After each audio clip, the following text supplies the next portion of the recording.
Assalamualaikum warahmatullahi wabarakatuh. Perkenalkan, nama saya Rizky Mangkuluhur, nomor pokok mahasiswa 2012011060. Di sini saya merupakan mahasiswa Universitas Lampung, Fakultas Hukum, jurusan Ilmu Hukum. Di sini saya akan melakukan sebuah podcast mandiri dengan tujuan untuk memenuhi tugas kuis 1 delik tertentu dalam KUHP dengan dosen pengampu Ibu Rini Fatonah.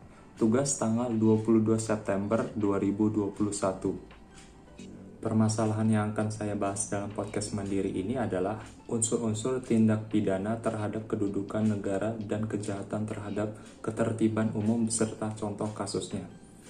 Pertama-tama, kejahatan terhadap ketertiban umum itu secara garis besarnya ialah sekumpulan kejahatan-kejahatan yang menurut sifatnya dapat menimbulkan bahaya terhadap keberlangsungan hidup masyarakat dan dapat menimbulkan gangguan-gangguan terhadap ketertiban di dalam lingkungan masyarakat. Jika kita melihat dari topik yang tadi saya bahas ini, topik ini berkaitan dengan beberapa pasal di KUHP.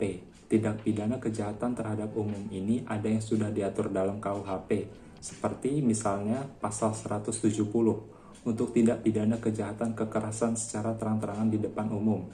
Pasal 170 sendiri berbunyi, yang pertama, barang siapa dengan terang-terangan dan dengan tenaga bersama menggunakan kekerasan terhadap orang atau barang diancam dengan pidana penjara paling lama 5 tahun 6 bulan.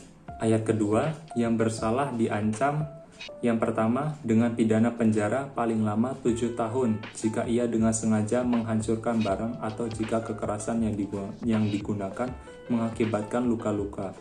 Yang kedua, dengan pidana penjara paling lama 9 tahun jika kekerasan mengakibatkan luka berat. Dan yang ketiga, dengan pidana penjara paling lama 12 tahun jika kekerasan mengakibatkan maut atau meninggal dunia.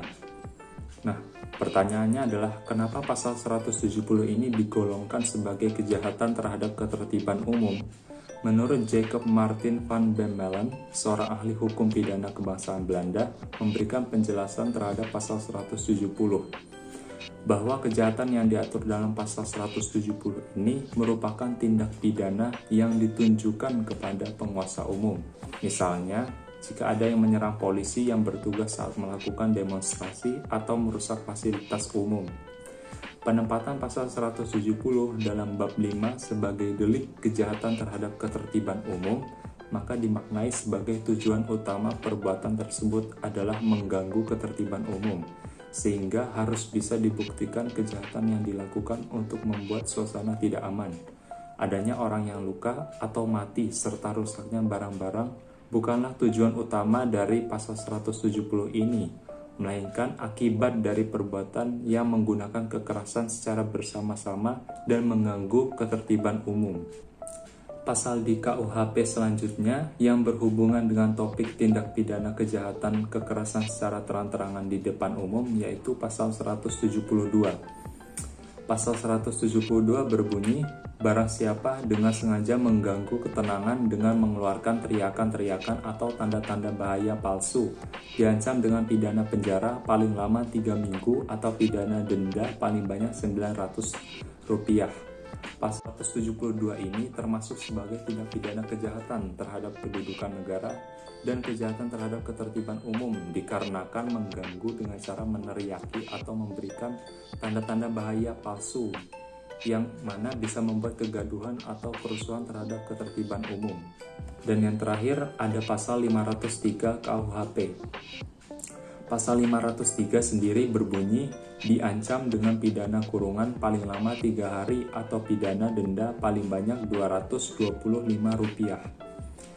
Yang pertama, barang siapa membuat ingar atau riuh sehingga ketentraman malam hari dapat terganggu.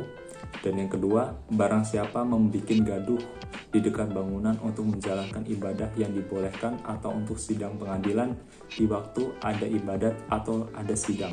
Pasal ini mengatur tentang tindak pidana kejahatan mengganggu ketertiban umum di malam hari dengan cara membuat kegaduhan, mengganggu proses peribadatan dan suatu proses sidang. Terakhir, mengenai contoh kejahatan terhadap ketertiban umum sebagaimana diatur dalam KUHP adalah penodaan terhadap bendera kebangsaan, lagu kebangsaan, dan lambang negara, menyatakan perasaan permusuhan terhadap pemerintah, menyatakan perasaan permusuhan terhadap golongan tertentu, menghasut di muka umum yang menimbulkan kekacauan. Nah, contoh nyata terhadap kasus pidana terhadap ketertiban umum yaitu kasus yang baru-baru ini terjadi, yaitu kasus vandalisme mural terhadap presiden. Baiklah, sekian podcast Mandiri dari saya. Terima kasih.